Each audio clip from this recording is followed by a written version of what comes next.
5ஆம் அதிகாரம் 13ஆம் வசனத்தை வாசிப்போம். பால் உண்கிறவன் குழந்தையாயிருக்கிறபடினாலே நீதியின் வசனத்தில் பழக்கமில்லாதவனாயிருக்கிறான்.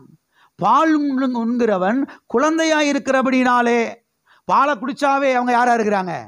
குழந்தையா இருக்கிறாங்க. 10 பேர் இவங்களை சுத்தி போய் நின்றுக்கிட்டு தாங்கிட்டு இருக்கிறாங்கனாவே இவங்க என்ன செய்யல, என்னமோ வளரல, இன்னும் குழந்தையா இருக்கிறாங்க அப்படின்னு கண்டுபிடிச்சிடலாம் ஈஸியா.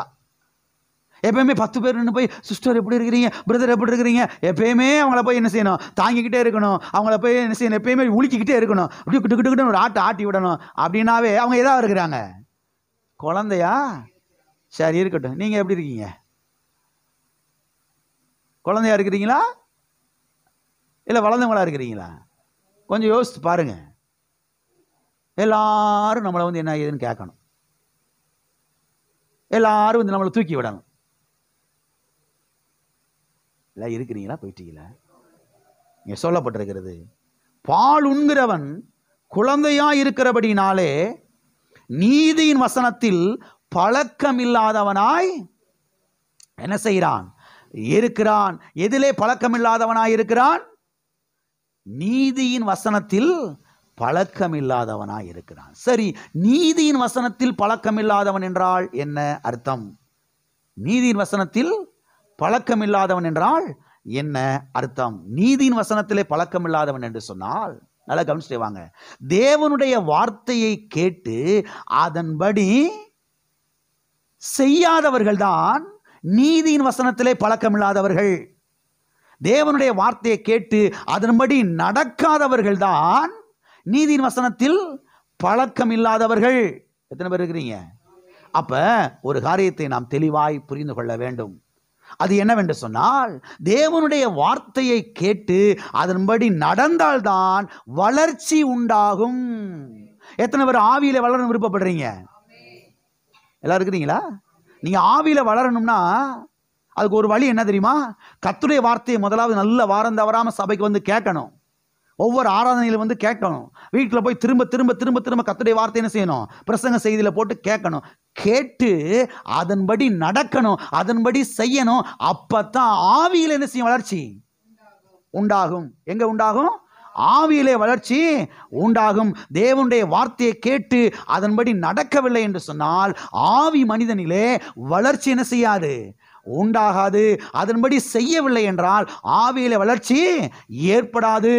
அப்ப அநேகர் ஏன் ஆவியிலே குழந்தைகளாகவே இருக்கிறார்கள் என்று சொன்னால், அநேக கிறிஸ்தவ விசுவாசிகள் ஏன் இன்னும் ஆவியிலே வளராதவர்களாக இருக்கிறார்கள் என்று சொன்னால், அவர்கள் தேவனுடைய வார்த்தையை கேட்டு அதன்படி செய்வது கிடையவே கிடையாது, அதன்படி நடப்பது கிடையவே கிடையாது.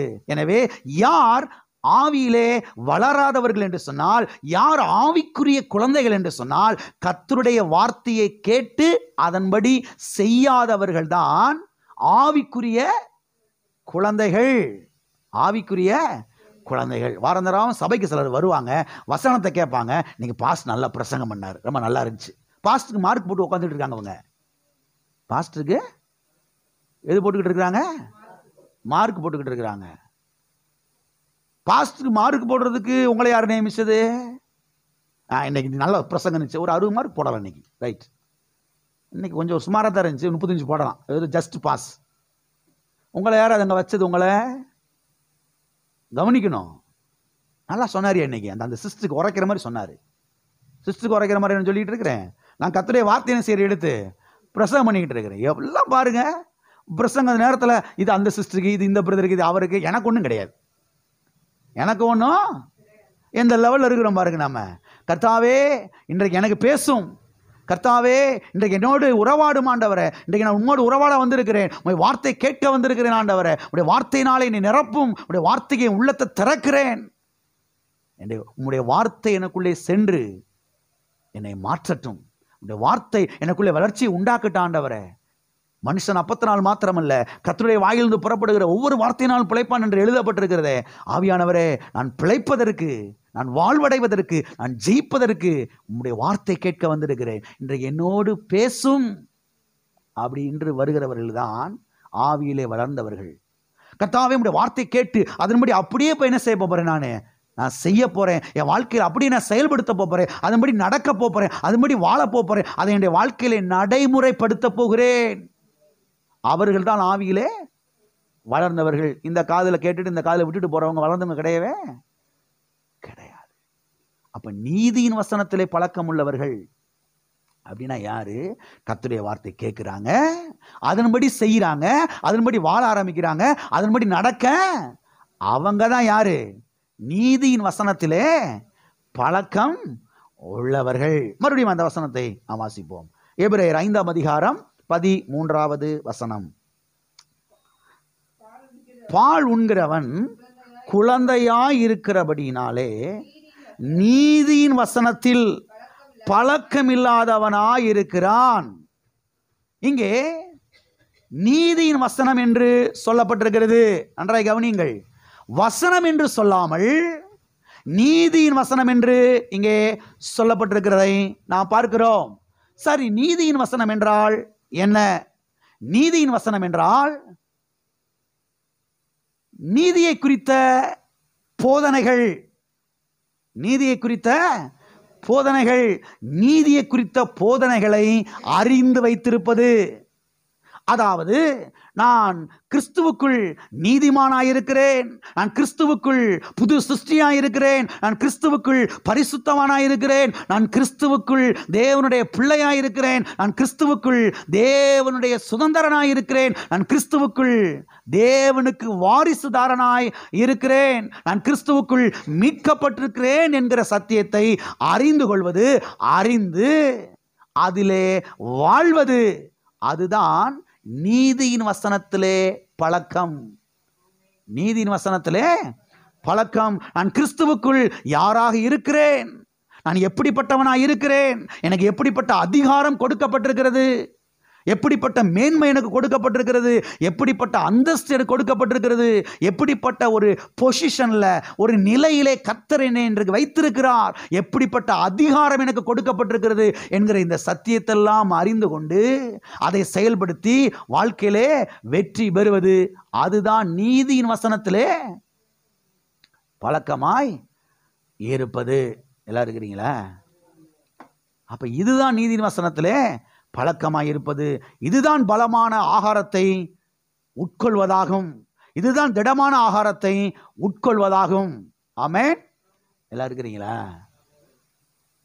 அது மாத்திரமல்ல, நீதியின் வசனத்திலே பழக்கம் உள்ளவர்கள் என்ன சொல்லுகிறார்கள் என்றால், இதை கொஞ்சம் நீங்க நல்லா கவனிக்கணும். இந்த நீதியின் வசனத்தில் பழக்கம் உள்ளவர்கள், நீதியின் வசனத்திலே பழக்கம் இல்லாதவர்களை ஈஸியாக நீங்கள் கண்டுபிடிச்சிடலாம். நீதி வசனத்தில் பழக்கம் உள்ளவர்களையும் நீதி வசனத்தில் பழக்கம் இல்லாதவர்களையும் ஈஸியாக என்ன செஞ்சிடலாம்? கண்டுபிடிச்சிடலாம். அந்த நீதியின் வசனத்தில் பழக்கம் உள்ளவர்கள் எப்போ பார்த்தாலும் என்ன அவங்க சொல்லுவாங்கன்னா, நான் கிறிஸ்துவுக்குள் புது சிருஷ்டியாக இருக்கிறேன், கிறிஸ்துவுக்குள் புது சிருஷ்டியாக இருக்கிறேன், நான் கிறிஸ்துவுக்குள் நீதிமானாக இருக்கிறேன், நான் கிறிஸ்துவுக்குள் பரிசுத்தவனாக இருக்கிறேன், நான் தேவனுடைய பிள்ளையாக இருக்கிறேன், நான் மீட்கப்பட்டிருக்கிறேன், நான் ஆசீர்வதிக்கப்பட்டவன், நான் சுதந்திரவாளி, நான் கிறிஸ்துவுக்குள் உன்னதங்களிலே தேவனோடு உடனே செய்திருக்கிறேன், கிறிஸ்துவுடனே உடனே செஞ்சிருக்கிறேன், உன்னதங்களிலே உட்கார வைக்கப்பட்டிருக்கிறேன் என்கிற இப்படிப்பட்ட ஒரு வெளிப்பாடை உடையவர்களாய், அதை குறித்த ஒரு அறிவுடையவர்களாய், அதை எப்போது வாயை திறந்து பேசக்கூடியவர்களாய் அவர்கள் என்ன செய்வார்கள்? இருப்பார்கள். ஆனால் நீதியின் வசனத்திலே பழக்கமில்லாதவர்கள் அவர்கள் எப்படி சொல்வார்கள் என்றால், எப்படி நடந்து கொள்வார்கள் என்றால், எப்படி அவர்கள் பேசுவார்கள் என்றால், எல்லாம் இருக்கிறீங்களா? நான் ஒரு குப்பை பிரதர், நான் ஒரு பார்த்துருக்கீங்களா அப்படி பேசுற கிறிஸ்தவங்கள? நான் யாரு? நான் ஒரு குப்பை பிரதர், நான் ஒரு தூசி பிரதர், நான் ஒரு புழு பிரதர். வரமானிக்கு சொல்றாங்க, நான் வந்து ஒரு சாக்கடை தண்ணி. இவங்க யார் தெரியுமா? நீதியின் வசனத்துல பழக்கம் இல்லாதவங்க, நீதியை குறித்த போதனையை குறித்த வெளிப்பாடு இல்லாதவங்க, பலமான ஆகாரத்தை உட்கொள்ளல. எல்லாம் இருக்கிறீங்களா? நான் வந்து அடிமை கழுதை. என்ன கழுதை? ஜபமே அப்படிதான் இருக்குது. சில கிறிஸ்தவங்களுடைய ஜபம், சில ஊழியக்காரங்களுடைய ஜபம், அடிமை வந்திருக்கிறேன் ஆண்டவரே, கழுதை வந்திருக்கிறேன் ஆண்டவரே. அப்போ ஆவியில் வளரலைன்னு அர்த்தம், சத்திய விளங்கலைன்னு அர்த்தம், நீதியின் வசனத்தில் பழக்கம் இல்லைன்னு அர்த்தம். திடமான ஆகாரத்தை உட்கொள்ளலேன்னு அர்த்தம். இவ்வளவு வருஷம் ஆச்சு சபைக்கு வந்து, இன்னும் இந்த சத்தியங்களை விளங்கலையா? கிறிஸ்துக்குள்ள நான் யாரா இருக்கிறேன்? கிறிஸ்துக்குள்ள நான் குப்பையா? கிறிஸ்துக்குள்ள நான் கழுதையாவா இருக்கிறேன்? கிறிஸ்துக்குள்ள நான் என்ன புழுவாவா இருக்கிறேன்? கிறிஸ்துவுக்குள் நான் புது சிருஷ்டியா இருக்கிறேன். பழையவைகள் ஒளிந்து போயின, எல்லாம் புதிதாயின. கிறிஸ்துவுக்குள் நான் அதிகாரமுடையவனாய் இருக்கிறேன். கிறிஸ்துவுக்குள் நான் வெற்றி சிறந்தவனாய் இருக்கிறேன். கிறிஸ்துவுக்குள் நான் மேன்மையுள்ளவனாய் இருக்கிறேன். கிறிஸ்துவுக்குள் எனக்கு அதிகாரம் கொடுக்கப்பட்டிருக்கிறது. ஆமென். கிறிஸ்துவுக்குள்ள நான் யாரா இருக்கிறேன்? இதெல்லாம் நீங்க கவனிக்கணும். நீதியின் வசனத்தில் பழக்கம் உள்ளவர்களாக இருக்க வேண்டும். இந்த நீதியின் வசனத்தில் பழக்கம் இல்லாத ஆட்கள் தான் எப்பயுமே இதை பேசிட்டு கிடக்கிறது. நான் குப்பை பிரதர், நான் தூசி பிரதர், நான் வந்து அடிமை கழுதை பிரதர், நான் சாக்கடை தண்ணி பிரதர், நான் தூசி பிரதர். என்ன வேணாலும் ஆகிறதுக்கு ரெடி. கர்த்தருடைய பிள்ளையா இருக்கிறதுக்கு மட்டும் என்ன சில அறிவு இல்லை. கர்த்தருடைய உள்ள எவ்வளோ வேதனைப்படும் தெரியுமா? உங்கள் பிள்ளை, உங்கள் பையன் அல்லது உங்கள் மக வீட்டை விட்டு வெளியில் வந்து உங்கள் வீட்டு வாசல் நின்று தூசியில் அள்ளி போட்டு நான் ஒரு குப்பை அப்படின்னு கத்துச்சுன்னா எப்படி இருக்கும்? முதல்ல உங்கள் வீட்டுக்காரரை சொல்லுவீங்க, போய் அந்த பிள்ளை இவ்வளோ இழுத்துட்டு வாயா. முதல்ல என்ன ஆச்சு உன் பிள்ளைக்கு? புத்தி கித்தி கலண்டு போச்சு. நல்லா நைட்டு தூங்கும் போதே பிடிச்சி உள்ளே கொண்டு வா, தண்ணியை தெளிச்சு விடு. முதல்ல என்ன ஆச்சுன்னே தெரில. எவ்வளோ வேதனைப்படுவீங்க. உங்கள் பிள்ளை உங்கள் வீட்டு வாசல் நின்று இப்படிலாம் பேசிச்சுன்னா, நான் ஒரு கழுதை, நான் குப்பை அப்படின்னு பேசுனா எப்படி இருக்கும்? ஜபத்தில் போய் நம்ம என்ன பேசுகிறோம் பாருங்க. இருக்கிறீங்களா போயிட்டீங்களா? அதை வந்து பெருமையை வர பீத்திக்கிறது. அடையப்பா இந்த சிஸ்டர் என்ன மாதிரி ஜெபம் பண்ணாங்க, யார்ட்டையுமே கழுதுன்னு சொல்கிறாங்க, மெடலாக கொடுக்க போகிறாங்க. கர்த்தருடைய உள்ள வேதனைப்படுதுங்க. கர்த்தருடைய பிரசன்னத்துக்கு வந்து, தேவ சமூகத்துக்கு வந்து நான் கழுதை, நான் குப்பை, நான் தூசி, நான் புழு, நான் மண் உதவாக்கறேன்னு சொன்னால் கர்த்தருடைய உள்ள வேதனைப்படும். ஏப்பா இதுக்கான சிலுவையில் ரத்தத்தை சிந்தினேன், இதுக்கு இவ்வளவு பாடுபட்டேன், இதுக்கான பாதாளத்துக்கு போனேன், நான் பாட்டுக்கு சும்மா இருந்திருப்பேனப்பா, உன்னை கழுதாவே கூட விட்டுருப்பேனே போனேன். இவ்வளோ பாடுபட்டு இவ்வளவு செஞ்சு ரத்தத்தை சிந்து உன்னை மீட்டு எடுத்தா நான் மீட்கப்பட்டவன் கூட வாயத்தரன்னு சொல்ல மாட்டேங்கிறேன், நான் புது சிஷ்டின்னு கூட சொல்ல மாட்டேங்கிறேன். இவங்களுக்கு பெரிய பெருமை, நான் குப்பை, நான் கழுதை, நான் தூசின்னு சொல்லி. அப்போ கவனிங்க, நீதியின் வசனத்திலே பழக்கம் உள்ளவர்கள் பேசுறதுக்கும் நீதியின் வசனத்தில் பாருங்க பழக்கம் இல்லாதவர்கள் பேசுறதுக்கும் பெரிய வித்தியாசம் இருக்குது. வளர்ந்தவர்களுக்கும் வளராதவர்களுக்குள்ள வித்தியாசம் இதுதான். அது மாத்திரம் இல்லை, அநேக சபைகளிலே இந்த நீதியின் வசனங்களை குறித்தெல்லாம், இந்த நீதியை குறித்தெல்லாம் அவர்கள் போதிக்கிறது கிடையவே கிடையாது. நீதியை குறித்தெல்லாம் அவர்கள் பிரசங்கிக்கிறது கிடையவே கிடையாது. எந்த நேரமும் பார்த்தீங்கன்னா சபையில் பாவத்தை பற்றி தான் பிரசங்கம் பண்ணிக்கிட்டு இருப்பாங்க. சில சபைகளில் வாரம் வாரம் வாரம் வாரம் எதை பற்றி பிரசங்கம் பண்ணுறது? பாவத்தை பற்றி பிரசங்கம் பண்ணுவாங்க. அப்படி இல்லைன்னா நரகத்தை பற்றி பிரசங்கம் பண்ணுவாங்க. அப்படி இல்லைன்னா பரலோகத்தை பற்றி பிரசங்கம் பண்ணுவாங்க. அப்படி இல்லைன்னா ரெண்டாவது பற்றி பிரசங்கம் பண்ணுவாங்க. எந்த நேரம் அதுதான். இன்னைக்கு நைட்டில் கத்துற வந்தா நீ பரலோகம் போவாயா? இன்னைக்கு அவன் சாப்பாடு இல்லாமல் செத்துக்கிட்டு இருக்கியா? இன்னைக்கு வாழ்க்கையில் அவன் தோல்வியில் இருக்கிறான். அதுக்கு ஒரு காரியத்தை சொல்றதே கிடையாது. அவன் தான் இயேசு ஆண்டவரை ஏற்றுக்கொண்டிருக்கிறானே, அவன் தான் மறுபடியும் பிறந்திருக்கிறானே, இன்னைக்கு இயேசு தான் நிச்சயமே அவன் போவானே, அதில் எந்த சந்தேகம் கிடையவே கிடையாது. ஆனால் வாரம் வருஷம் பாருங்க 52 ஞாயிற்றுக்கிழமை பார்த்தீங்கன்னா பாவத்தை பற்றி, நரகத்தை பற்றி,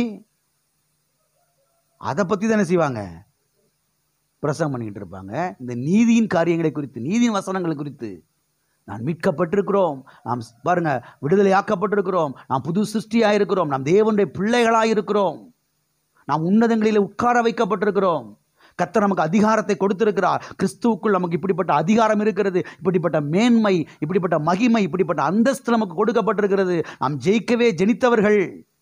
இதை குறித்தெல்லாம் போதிக்கிறது கிடையவே கிடையாது. அதனால தான் கிறிஸ்தவ மக்கள் அநேகர் பாருங்க தோல்வியில் இருக்கிறாங்க, தோல்வியில் இருக்கிறாங்க, தரித்திரத்தில் இருக்கிறாங்க, கடனுக்குள்ள கிடக்குறாங்க.